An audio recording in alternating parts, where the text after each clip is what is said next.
Thank you.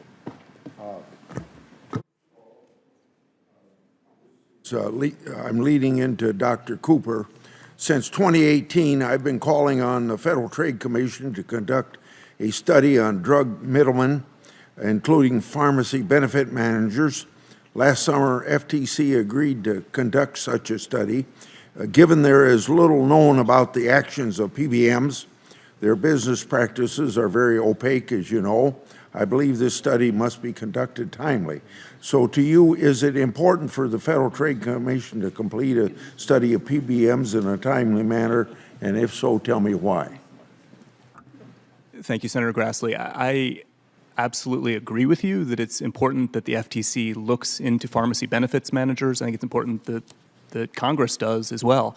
It's this enormously opaque industry, and I think you want to think about it as sort of the Sam's Club for prescription drugs, right? They're doing bulk purchasing, and sometimes that's good if they get better. The challenge is the industry's gotten so consolidated that it's not clear they're passing any of those savings along to either the government or the customers. And with so much sort of, given what's happening in the environment around us, haze in the air, I think the FTC can help us get a better window into what's happening. Yeah, and also for you, you stated in your written testimony the importance of better understanding the growing vertical integration of health insurers acquiring PBMs. Are these acquisitions resulting in lower drug prices at pharmacy counters, improves access to local pharmacists? So I think when it comes to vertical integration, the answer right now is we don't know, and it speaks to the need to investigate it. I think there are a lot of reasons we might think that vertical integration of pharmacy benefits managers and insurers makes sense. So we have seen studies that when you can coordinate medical and pharmacy benefits, you see drugs on formularies that you don't otherwise see that are good for basically keeping people out of the hospital and increasing savings. The worry is that when insurers have so much market power and they integrate with a PBM, do any of those savings get passed along? And I think that's what we need to study. The other is when they own pharmacies, the question is, does a totally vertically integrated unit let customers go to small independent pharmacies, or do they close off their rivals from accessing their pharmacies? I think we need to look into it. Yeah.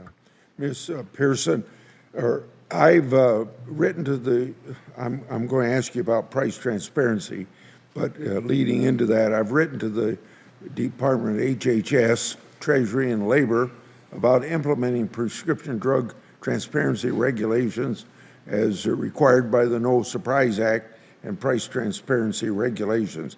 Despite the response from the agencies, very little has changed. I believe in sunshine in these drug prices. So you discussed in your written testimony the importance of implementing this sort of drug transparency rules and the need for this data. Why do you think the agencies are unwilling to publicly publish this data? I can't speak to, thank you, Senator, for the question. I can't speak to the motives of the agency. Certainly, as the data is coming out, we've seen some of the challenges with data quality, and I expect that folks are trying to make sure that the data that they're receiving is, robust and comprehensive.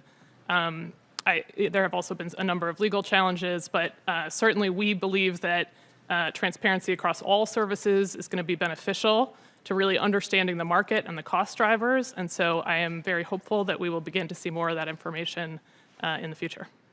Also for you, you stated in your written testimony that newly established price transparency data must be used in ways to benefit healthcare purchasing decisions. Have employers, groups, or associations effectively used this data to negotiate better health insurance premiums?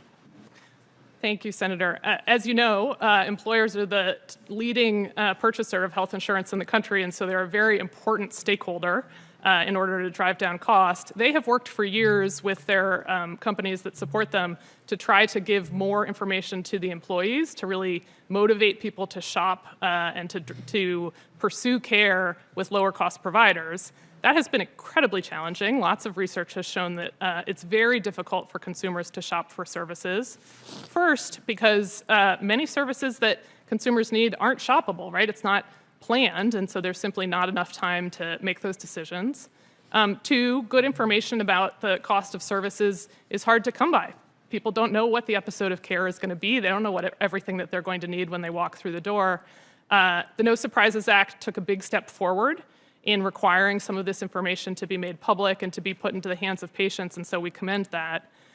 But ultimately, I think it's going to be really the physicians who the patients really depend on to advise them, putting the information into their hands, as well as putting it into the hands of the employers and the health insurers who are really responsible for negotiating rates and building provider networks around high-value providers. Thank my colleague. Senator Menendez is next.